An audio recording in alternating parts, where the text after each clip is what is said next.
नमस्कार, मैं पूजा वशिष्ठ आप सभी का वन इंडिया हिंदी में स्वागत करती हूँ। लोकसभा में अविश्वास प्रस्ताव पर बहस के दौरान कांग्रेस अध्यक्ष राहुल गांधी पूरी तरीके से चुनावी मोड में दिखे।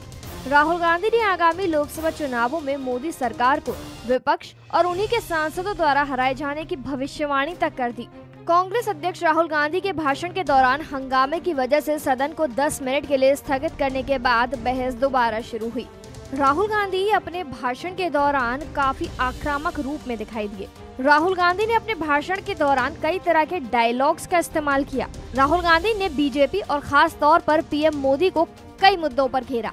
राहुल गांधी ने पहले पीएम मोदी के वादों को जुमलेबाजी करार दिया। राहुल गांधी ने कहा कि इन्होंने रोजगार देने का वादा किया था, लेकिन ये उसमें भी सफल नहीं रहे। राहुल गांधी ने आगे बढ़ते हुए नोटबंदी को देश की सबसे बड़ी कमजोरी बताया। उन्होंने कहा कि नोटबंदी के बाद से ही देश के किसानों और गरीब लोगों का बेड़ा गर्क हो गया है। राहुल गांधी ने कहा कि जीएसटी, जिसे ये अपना बताते हैं, उसे कांग्रेस लेकर आई थी और उस वक्त गुजरात के मुख्यमंत्री ने ही उसका विरोध किया था।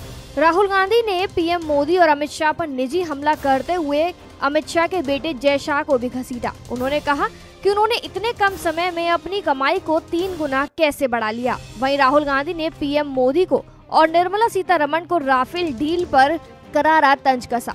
उन्होंने कहा कि निर्मला सीतारमण ने पहले कहा था कि वो सबको बताएंगी कि राफेल डील कब हुई थी, लेकिन बाद में उन्होंने कहा कि वो इसे नहीं बता सकती, जिसके बाद राहुल गांधी ने कहा कि पीएम मोदी के दबाव में आकर निर्मला सीतारमण ने किसी को कुछ नहीं बताया है। राहुल गांधी अपने पूरे भाषण में चुनावी मोड में नजर आए। राहुल गांधी ने इस बार अपने भाषण में कोई गलती नहीं की।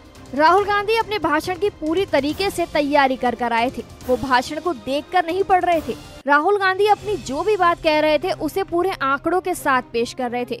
राहुल गांधी जो भी बात करते उसके बाद कहते हैं कि ये मैं नहीं कह रहा हूँ, ये इनके आंकड़े बताते हैं। राहुल गांधी ने हर बार अपनी बात पर आंकड़ों का ही जिक्र किया। राहुल गांधी अपने भाषण से पहले पूरी रिसर्च करके आए थे। उनका भाषण काफी दमदार था, जिस पर सदन में उनकी खूब तारीफ भी हो रही थी। राहुल गांधी ने महिलाओं पर हो रहे अत्याचार और दलितों पर हो रहे अत्याचारों के बारे में भी चर्चा की।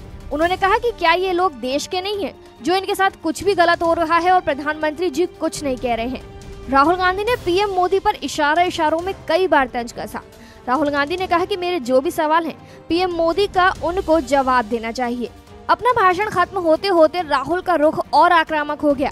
उन्होंने कहा कि सत्ताधारी दल बीजेपी के सांसदों और घटक दल के नेताओं ने उनके भाषण की तारीफ की। उन्होंने ये तक कह दिया कि अकाली दल से सांसद और मोदी सरकार की मंत्री हरसिमरत कौर बादल उनकी तरफ देखकर मुस्कुरा रही थी।